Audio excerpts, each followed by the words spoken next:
Olá, boa tarde. Está com o programa da Igreja Católica que hoje lhe propõe uma análise a textos bíblicos, os que são lidos nas Eucaristias deste domingo. Frei José Nunes, professor da Faculdade de Teologia da Universidade Católica Portuguesa, e o padre Vítor Gonçalves, pároco na Igreja de São Domingos, em Lisboa, são os convidados deste programa Eclésia. Muito boa tarde, obrigado por estarem neste programa. Frei José Nunes, que temática, que desafios nos são propostos a partir das leituras que se escutam nas Eucaristias deste domingo? Talvez ir leitura por leitura, fazer uma pequena conversa sobre cada uma delas. Faremos, sem dúvida. Na medida em que talvez não seja evidente, logo à partida, que haja assim uma temática que as unifique às três. E, portanto, talvez começar... Vejamos então, desde logo, a primeira leitura do profeta Isaías, no capítulo 35. Pois, lá está, capítulo 35. Isto sem entrar em detalhes técnicos, que ficam mais para os exegetas, mas o profeta Isaías, o livro do profeta Isaías, apanha diversas circunstâncias, não é? Apanha diversas circunstâncias históricas, situações, vicissitudes que o povo vivia, não é?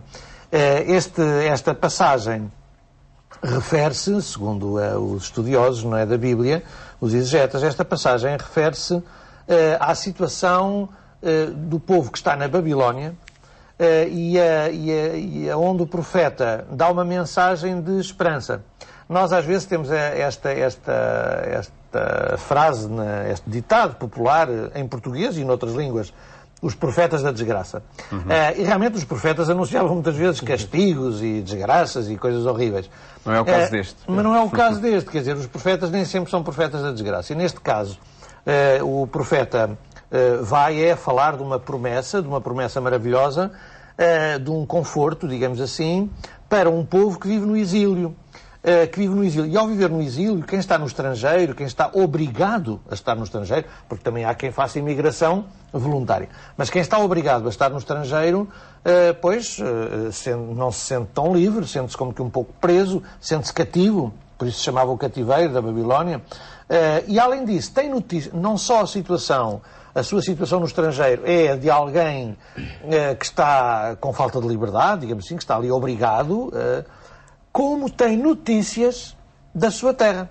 E as notícias da sua terra não são as melhores, quer dizer, abandono de terras, destruição de terras, enfim, alguns estrangeiros que também não tomaram bem conta daquilo e até destruíram também coisas, enfim, e do ponto de vista cultural também, usurparam, enfim, ultrapassaram costumes, tradições importantes. Então, há uma situação realmente de desânimo.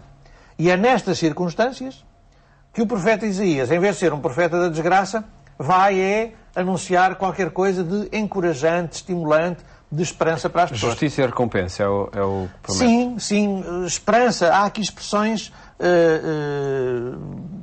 tendo coragem, não temais. Bem, só isto é realmente... Bastava isto, não era preciso dizer mais nada. Tendo coragem, não temais. Coisa que se aplica muito para aquela situação, mas para todos os tempos e lugares, todas as pessoas necessitam, nas circunstâncias diferentes da vida, porque atravessam, precisam de coragem e de esperança e precisam de... que é o contrário do temor, não é? Do medo, não é? Não temais. Aliás, também não queria adiantar muito, mas, por exemplo, esta expressão não temais é uma expressão que vai voltar a aparecer, por exemplo, nos Evangelhos, de maneira intensa, quer dizer, é permanente, quer dizer, é logo antes do nascimento de Jesus e vai até depois da ressurreição. Marcou depois o pontificado do Papa João Paulo II, também, o primeiro discurso. Exatamente. Não tinhas medo. E, portanto, não tenhas medo, é qualquer coisa de muito importante. E porquê é que há motivos para não ter medo?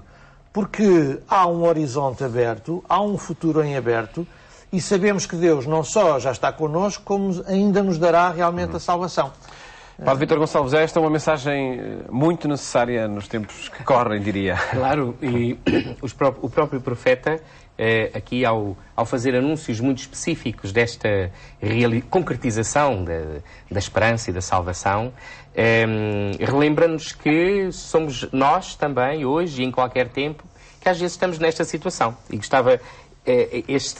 estes 4 milagres de esperança, abrir-se os olhos dos cegos, desimpedirem-se os ouvidos dos surdos, o coxo saltará como o veado e a língua do mudo cantará de alegria.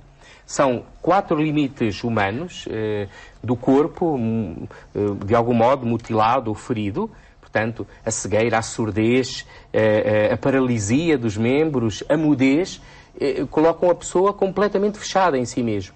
incapaz de se relacionar com os outros, com o mundo, e é aí precisamente que Deus está sempre a intervir. O Deus da relação quer-nos em relação. E é nesse desimpedimento, o que é no fundo o medo também? O medo às vezes origina isto, origina cegueira, origina paralisia, origina surdez, não queremos ouvir a verdade, por exemplo, e até mudez, porque acabamos por deixar de dizer a tal palavra criadora e salvadora. Então, o profeta Isaías, então, e que joga aqui com este mundo pessoal da libertação, da salvação, o cego que começa a ver, que vão ser os sinais esperados do Messias. Tanto é que nós sabemos aquela altura em que João Batista manda os discípulos perguntar a Jesus se ele é o Messias, porque está um bocado desconfiado dele não ser assim um bocadinho radical. E Jesus diz, mas e de dizer o que vedes e ouvis? Os cegos veem, os surdos ouvem, os coxos andam. Diz-lhes os sinais que ele está a realizar. Mas, curiosamente, é um sinal do mundo pessoal das pessoas, mas também um sinal de esperança do próprio mundo físico. O deserto... As águas vão de brotar no deserto, as torrentes na aridez da planície, a terra transforma-se em lago e a terra árida em nascentes de água. Que é engraçado também, um movimento em 4 dimensões. Havia quatro fragilidades humanas, ou 4 limitações humanas, e o deserto aqui também apresenta 4 novidades, 4 abundância de vida. O que é o deserto? O deserto é o lugar da morte, né? Ora bem, se no coração da morte vai irromper a vida, isso é um motivo imenso de alegria. Então, para o profeta, de facto, quem são estes cegos, paralíticos, surdos e mudos? É o próprio povo de Israel. Desanimado, claro, pode dizer que tem as razões todas para estar assim, mas precisa efetivamente de confiar, e por isso a palavra inicial do profeta é dizei aos corações perturbados. Que interessante. É assim que começa o texto. É assim que começa. Dizei aos corações perturbados. Então, quer naquele contexto, quer no contexto do tempo de Jesus, quer no nosso contexto de hoje, há aqui questões a perguntar. O que é, de facto, que paralisias nos impedem de alimentar uma esperança, que cegueira nos atinge, que surdez e também, se calhar, que palavras é que andamos a dizer que sejam palavras, de facto, de vida. Não se trata aqui de ser um otimista por simplesmente vago ou demagogo, não. Trata-se de encontrar aqui razões de uma esperança maior. As respostas a essas questões serão transversais ou todas elas será cada um que as terá de procurar? Eu penso que o profeta acaba aqui por dizer que a resposta é Deus. É Deus que responde a isso. E se calhar permanecermos cegos aos sinais, permanecermos surdos à palavra. Tudo isso tem de simbolismo e de realismo também, não é? De realismo. Essa é a grande resposta. Não é cada um por si próprio. Cada um por si próprio, sem dúvida, no sentido de que há um trabalho aqui que cada um também tem de fazer. Se eu não estiver disposto a abrir os olhos, a abrir os ouvidos, a soltar a língua e a mexer as perninhas, não posso ficar simplesmente à espera que venha alguém para me fazer isso em vez de mim. Agora, a grande resposta é o próprio Deus, e nós vamos ver isso no Evangelho, é o próprio Deus que tem essa iniciativa de libertar. E, curiosamente, nós próprios, à medida que experimentamos essa libertação, tornamos-nos libertadores também dos outros. Ainda a respeito do fim desta leitura, do que dizia aqui o Padre Vítor, talvez uma nota ou duas ainda para sublinhar uma coisa que acabou de ser dita. A salvação é realmente a salvação que Deus propõe e de que o profeta fala, é muito abrangente, é concreta e é muito abrangente. Muitas pessoas, nós mesmo por alguma educação que tivemos nas catequeses, fomos habituados a pensar muito a salvação em termos escatológicos, quer dizer, no além da morte, noutra vida, o céu, não é? Aí é que será a salvação. Bom, nós acreditamos nisso e queira Deus que haja só céu para todos, que bem precisamos. Mas a salvação que Deus nos quer trazer é muito concreta e não é apenas para o além. E tem estas dimensões que aqui se falavam. Tem a dimensão pessoal, exatamente, mas tem a dimensão do coletivo, tudo isso aqui foi falado, e até a tal dimensão ecológica, da natureza.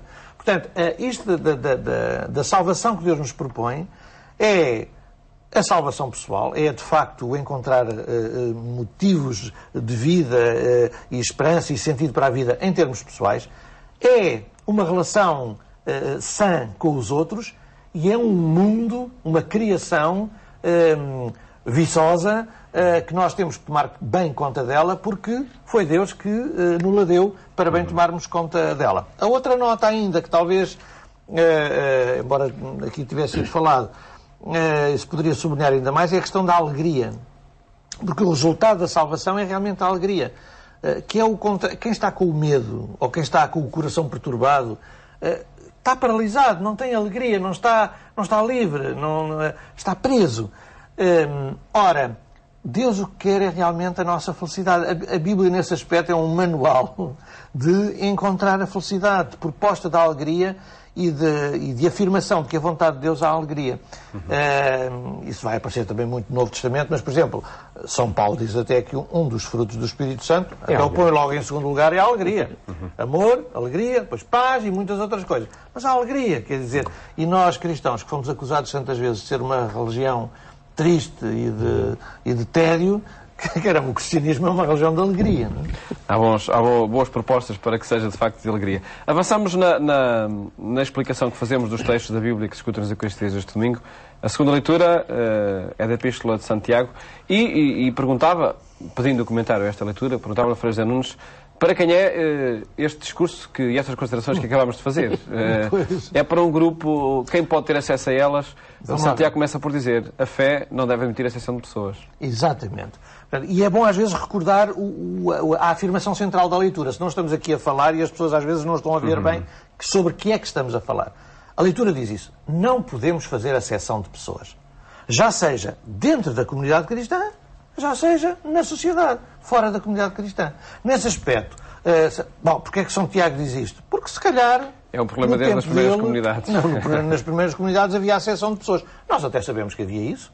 Por exemplo, se calhar não é aquilo a que ele se refere aqui, porque ele aqui refere-se mais a pessoas ricas, poderosas, e pessoas menos ricas, mais pobres.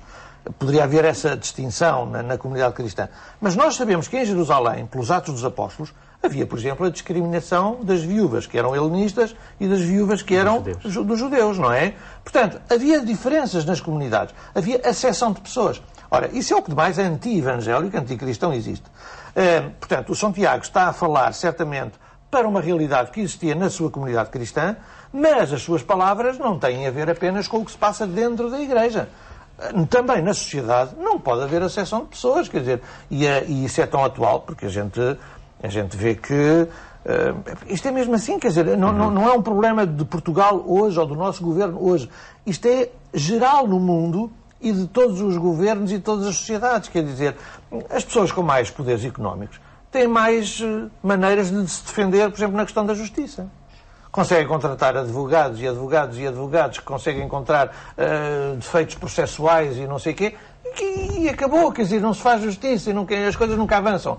Quem é pobre vai a julgamento, é condenado, vai para a prisão, acabou, quer dizer, isto é fazer acessão de pessoas.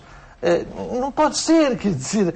E a diferença entre ricos e pobres é cada vez mais acentuada. E hoje, mais do que ricos e pobres, quer dizer, também os que têm acesso à informática e os que não têm acesso à informática, os que têm emprego, os que não têm emprego. Isto é um escândalo, quer dizer, para o cristianismo, isto é um escândalo. E nesse aspecto, o São Tiago, termino, passa-se já a palavra aqui ao Padre Vítor, mas o São Tiago, nesse aspecto, é um judeu...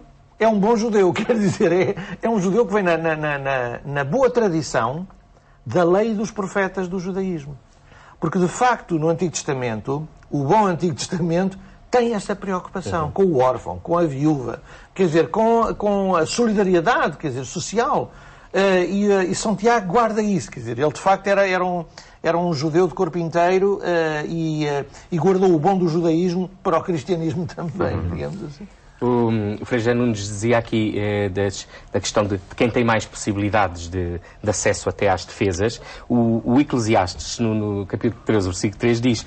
Um outro livro do Antigo Testamento. Um outro livro do Antigo Testamento. O rico comete a injustiça e ainda se gloria. Ainda se gloria disso. Mas o pobre sofre a injustiça, ainda deve pedir desculpa. É incrível, A sabedoria bíblica está 2 ou 3 milénios com a atualidade que essa frase tem. Está repleta desta centralidade que, acima de tudo, e São Tiago aqui no fundo faz referência a isso, é preciso, isto não se trata simplesmente de uma questão de justiça social, que é importantíssima, mas é que não escolheu Deus os pobres deste mundo para serem ricos na fé e herdeiros do reino que Ele prometeu àqueles que o amam. Quer dizer... Termina assim o texto da carta deste domingo. E, no fundo, se aqui a sua referência tem a ver um bocadinho com os encontros e certamente também com a celebração, e ele mostra isso como um escândalo, mas isto tem consequências maiores do que apenas a celebração. Porque às vezes até nós podemos dizer, não, na nossa comunidade aqui somos todos iguais. Mas vamos para o mundo, vamos para a segunda-feira, como eu gosto de dizer que o Evangelho é para ser vivido é à segunda-feira, a partir da segunda-feira, vamos para aquilo que são os critérios do trabalho e de um montão de outros sítios e encontramos uma lógica que é esta lógica do poder, da riqueza, da subserviência, daquele que, coitado, se calhar não pode dar a sua opinião porque vai ser, ou é despedido, ou sei lá o quê. Portanto, recomeçam as distinções. E, no fundo, a grande interpelação deste texto é que os discípulos de Cristo não podem ter e viver os critérios que são, muitas vezes, os critérios do mundo. E esta acessão de pessoas, que ele começa logo um bocadinho, ele diz que a fé em Jesus não permite a acessão de pessoas. E é uma acessão ao nível de tudo o que possa fazer distinção, que põe um acima do outro. E que desvaloriza o dom próprio de cada pessoa. Apesar, enfim, dessa promoção da igualdade, acredito também que a especificidade de cada pessoa, daquilo que ela tem de pessoal, da sua personalidade, é também defendida, não fica de nenhuma forma em causa. Pelo contrário, essa especificidade, e em vários outros textos, é que cada um tem dons para o bem comum.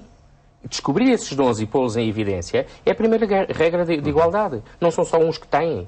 E o ter aqui não são dimensões materiais. E nós percebemos como tudo isto apela a um ver para além daquilo que é imediato, daquilo que é palpável também. Passamos agora só uma coisa. Sim? Este aspecto que muito sublinhou aqui o Padre Vítor. Fazer, perceber, entender, sentir aos que mais são desprezados, aos que menos... aos que são discriminados, aos mais pobres, aos mais fracos, fazer-lhes sentir que Deus os ama. Quer dizer, e isso é uma tarefa realmente da Igreja. E até que ponto isso Deus ama toda a gente, mas de um modo especial o fraco. É porque o fraco, o pobre, não só era discriminado socialmente, como ainda lhe carregava o peso religioso de ser assim por causa de algum castigo que Deus lhe dava. Ora, Jesus vem estar com os mais fracos. Eu só dar um exemplo. Enfim, o mês passado voltei a ir a Angola, onde estive uns anos, e lá havia uma expressão muito curiosa. Quando nós de manhãzinha, às 6 da manhã, íamos para a rua, encontrávamos pessoas, e ao encontrar pessoas, diziam, bom dia. E as pessoas, em geral, respondiam, obrigado. Isto é interessantíssimo, quer dizer, eu ao princípio dizia assim, mas porquê é que não dá de jeito também o bom dia? Isto é extraordinário, quer dizer, é alguém que não está habituado a que se lhe dê o bom dia e que agradece quando se repara nela e se lhe dá o bom dia, quer dizer, é preciso fazer isto realmente, fazer sentir aos mais fracos que lhes são reconhecidos direitos, quer dizer, isto é muito importante. Apesar de todos, Deus os ama. De todos os condicionalismos que existem, enfim, até na sociedade atual, o Padre Vítor falou em desempregos e tal. Enfim, não temos já tempo para avançar por aí, porque temos o texto do Evangelho para analisar em poucos minutos já. É no capítulo 7 de São Marcos. Onde aparece aqui Jesus a curar. É um milagre, uma cura. Eu vou ser muito rápido. Quero só dizer isto. Portanto, há um surdo mudo, alguém que não ouve nem fala, e Jesus pô-lo a ouvir e a falar. Claro que isto, para além do milagre em si, isto é altamente simbólico, e o grande simbolismo a Igreja apanhou desde há 2000 anos, ao meter esta história nos batismos. Isto é extraordinário. Nós ainda hoje, quando batizamos alguém, tocamos nos ouvidos e na boca e dizemos assim, quando é uma criança, para que em breve escutes e proclames a palavra de Deus. Um cristão é para ouvir a palavra de Deus e a proclamar, não é só com a boca, é com a vida. E, portanto, este texto é altamente simbólico. Quer dizer, todo cristão é alguém que tem que abrir os ouvidos e tem que abrir a boca para ouvir a palavra de Deus e a pronunciar. É o que diz, por exemplo, os últimos 2 sínodos dos bispos, um há 3 anos, que já houve um texto escrito pelo Papa Bento, a Verbum Domini, fala muito disso, a palavra de Deus. Escutar a palavra para depois a transmitir. E os documentos preparatórios deste sínodo que vai haver no próximo mês, os Lineamenta e o Instrumento Laboris, falam da mesma coisa. Quer dizer, sobre a evangelização. É sobre a evangelização, a nova evangelização. Ouvir para transmitir. E transmitir, sobretudo, as Escrituras, não é? E Jesus. Este é um milagre que apenas é referido por São Marcos, curiosamente. São Mateus e São Lucas não falam deste milagre em concreto. Há aqui um papel muito interessante daqueles que levam o surdo-mudo a Jesus, porque ele, como surdo-mudo, e para o povo de Israel, então, que escutar a palavra e proclamar a fé era o essencial, não é? Está completamente isolado, é o tal exemplo daquele que está fechado, é levado por alguém, por uma comunidade. Aquilo, no contexto batismal, podíamos dizer, são os padrinhos que levam o adulto a conhecer Jesus. O encontro com Jesus, o milagre é realizado longe da multidão, é muito curioso, e realizado com gestos, com sinais. São Marcos é extraordinariamente descritivo, este tocar, este pôr a saliva como concentração do hálito, do sopro divino, criador, lá do início do livro do Gênesis. E, portanto, é aqui uma nova, de facto, criação de alguém que, efetivamente, faz a experiência do convite de Jesus. Abre-te. E este abre-te tem uma força também para nós, não é só no batismo, né? Como é que nos abrimos, efetivamente, a Deus, aos outros. Curiosamente, o final tem uma multidão que experimenta a tal alegria de que falávamos há pouco e que faz uma profissão de fé também. Tudo o que faz é admirável, faz que os surdos ouçam e os mudos falem. E, portanto, os tais sinais do Messias, os tais sinais da vinda de Deus à nossa vida também, que é sempre uma vida para nos abrir. E, no fundo, é assim, o inferno, aqui, é fechar-nos. E o céu, aqui, é abrir-nos. Isto parece assim bonito para acabar. E terminamos mesmo com essa certeza que aqui deixou o Padre Vítor. Muito obrigado por terem estado neste programa, onde apresentamos os textos bíblicos que são proclamados nas Eucaristias deste domingo. Desejo-lhe um bom fim de semana. Até a próxima segunda-feira, se Deus quiser.